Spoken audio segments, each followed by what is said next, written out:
Apakah kalian tahu dengan Plato? Plato berasal dari Athena dan perannya dalam filsafat barat dapat ditelusuri kembali ketika ia menjadi mahasiswa Sokrates. Ia juga unggul dalam matematika, logika, etika, retorika, dan agama. Ia mendirikan akademi di Athena. Plato lahir sekitar 427 SM meninggal sekitar 347 SM adalah seorang filsuf dan matematikawan Yunani, penulis filosofikal dialog dan pendiri dari Akademi Platonik di Athena, sekolah tingkat tinggi pertama di dunia barat. Ia adalah murid Sokrates. Pemikiran Plato pun banyak dipengaruhi oleh Sokrates. Plato adalah guru dari Aristoteles. Karyanya yang paling terkenal ialah Republik. Dalam bahasa Yunani Politeia atau Politeia, negeri, yang di dalamnya berisi uraian garis besar pandangannya pada keadaan ideal. Dia juga menulis hukum, dan banyak dialog di mana Sokrates adalah peserta utama. Salah satu perumpamaan Plato yang termasyhur adalah perumpamaan tentang orang di gua. Cicero mengatakan Plato scriben est mortuus. Plato meninggal ketika sedang menulis. Ciri-ciri pemikiran Plato antara lain. 1. Bersifat Sokratik dalam karya-karya yang ditulis pada masa mudanya. Plato selalu menampilkan kepribadian dan karangan Sokrates sebagai topik utama karangannya. 2.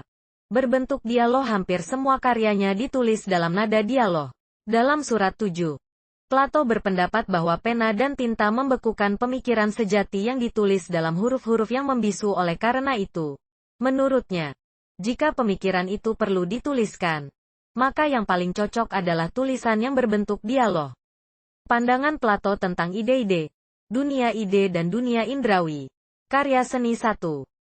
Idea-idea, gagasan. Sumbangsi Plato yang terpenting adalah pandangannya mengenai idea. Pandangan Plato terhadap idea-idea dipengaruhi oleh pandangan Sokrates tentang definisi.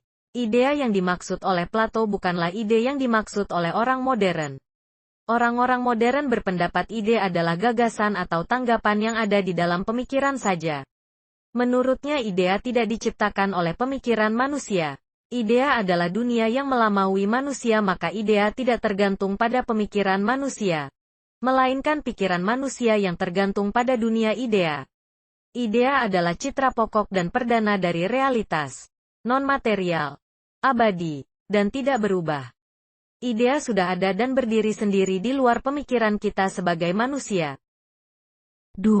Dunia indrawi. Dunia indrawi adalah dunia nyata yang mencakup benda-benda jasmani yang konkret, yang dapat dirasakan oleh panca indera kita. Dunia indrawi hanyalah refleksi atau bayangan daripada dunia ideal. Selalu terjadi perubahan dalam dunia indrawi ini. Segala sesuatu yang terdapat dalam dunia jasmani ini fana, dapat rusak dan dapat mati di kemudian hari. 3. Dunia ideal. Dunia idea adalah dunia yang hanya terbuka bagi rasio kita. Dalam dunia ini tidak ada perubahan, semua idea bersifat abadi dan tidak dapat diubah. Hanya ada satu idea, yang bagus, yang indah. Di dunia idea semuanya sangat sempurna.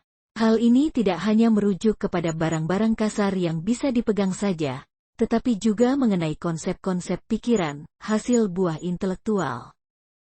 4. Pandangan Plato tentang karya seni. Pandangannya tentang karya seni dipengaruhi oleh pandangannya tentang ide.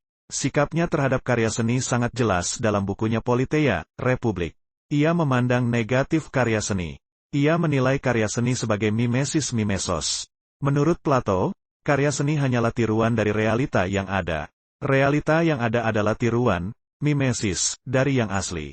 Yang asli itu adalah yang terdapat dalam ide. Ide jauh lebih unggul, lebih baik, dan lebih indah daripada yang nyata ini. 5. Pandangan Plato tentang keindahan. Pemahamannya tentang keindahan yang dipengaruhi pemahamannya tentang dunia indrawi, yang terdapat dalam Filebus. Plato berpendapat bahwa keindahan yang sesungguhnya terletak pada dunia ide. Ia berpendapat bahwa kesederhanaan adalah ciri khas dari keindahan, baik dalam alam semesta maupun dalam karya seni. Namun, tetap saja, keindahan yang ada di dalam alam semesta ini hanyalah keindahan semu dan merupakan keindahan pada tingkatan yang lebih rendah. Itulah sedikit gambaran tentang filsuf Yunani, Plato. Silakan rekomendasikan nama filsuf yang kalian mau bahas di channel ini melalui kolom komentar. Terima kasih.